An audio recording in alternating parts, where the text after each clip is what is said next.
Greetings. And next up on 4 months of Oscar, yeah, we're still going. One of the year's surprise nominees for Best Adapted Screenplay, Best Score, Best Actress, and Best Picture of the Year? Give me a break. From Focus Features and 10,000 other production companies who invested in this, it is Bugonia, Yorgos Lanthimos' new foray into darkly comedic sci-fi with some strands of horror. Good God, is it darkly? Based on Korean sci-fi comedy Save the Green Planet! Which came out in 2003. It tells the wild story of these two cousins, Jesse Plemons and AIDAN DELBIS, respectively, that kidnap Michelle Fuller, the CEO of a major pharmaceutical company called ALICIA, whom Teddy suspects, Jesse Plemons, is not only killing the planet with her company, let alone killing his mother that participated in a clinical trial within the company, who was played by ALICIA Silverstone? How about that? But she is now in a coma. But the question remains, is Emma Stone's Michelle Fuller an alien part of the species, the Andromedons? Teddy is willing to work with her as long as she guarantees a meeting with the head Emperor Andromedon before the lunar eclipse, which, when that happens, they will kill all life forms on Earth as we know it. So, my friends, I am certainly a big fan of Yorgos Lanthimos. I pretty much love all his films, with the exception of Kinds of Kindness, because I haven't seen it yet. It's on the list, but after the great success that is Poor Things, which I did review here, I love the guy. So I was fascinated to see what dose of weird we were going to be injected with here, and holy honey, is it weird. Very slow of a burn. But what Yorgos does very well is create a hell of an atmosphere that shapes an uncomfortable embrace of the outcasts. In this case, wild-eyed conspiracy theorists, while the CEO is of course in tip-top shape, ready and is conquering the world with her millions. We can empathize with the crazed scientists because we understand how lowly they are and where they come from. But at its core, in my opinion, the film lacks any sort of real substance. There are moments, don't get me wrong, it almost feels very much like an aha moment over and over again, which there's nothing wrong either with that at all. But when it comes to a picture honored at the Academy Awards here, it feels way too much.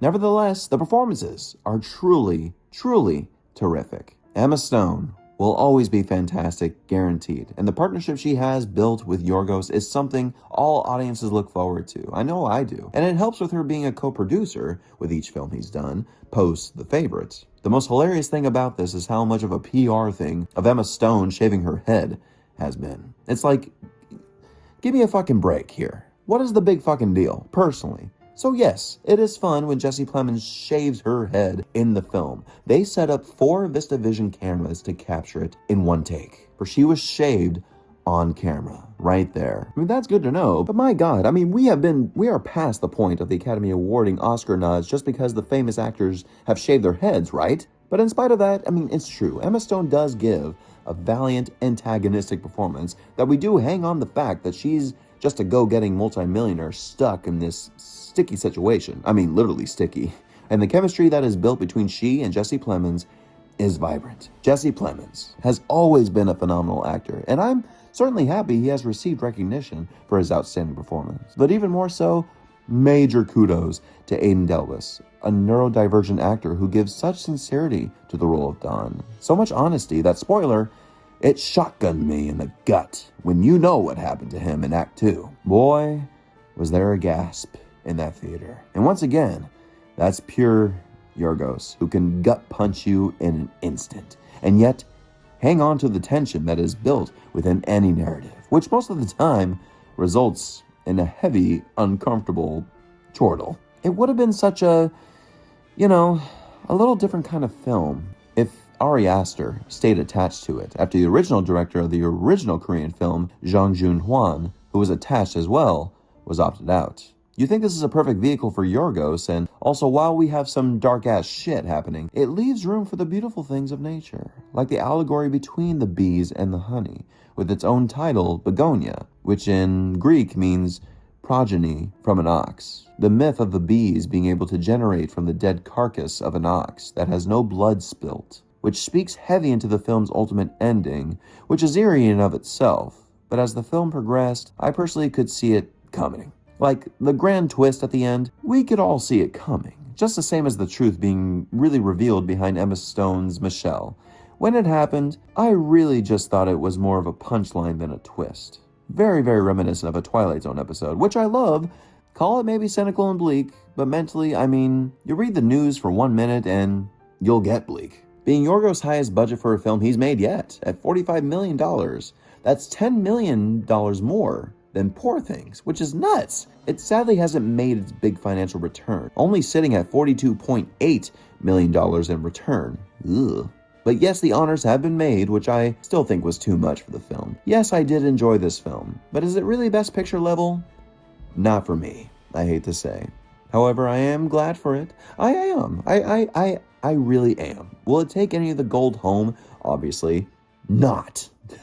I knew it wasn't. And Fendrick's score is quite quirky and insouciant. We expect nothing less, but nothing that really captures you. But the production design, well done, with the common theme of hexagons playing out all through the film, symbolizing honeycomb, and Teddy's house being a house built just for the film. The film does have so many pieces working well for it, making it a surreal great time. Therefore, I give Yorgos Lanthimos' Bugonia a B.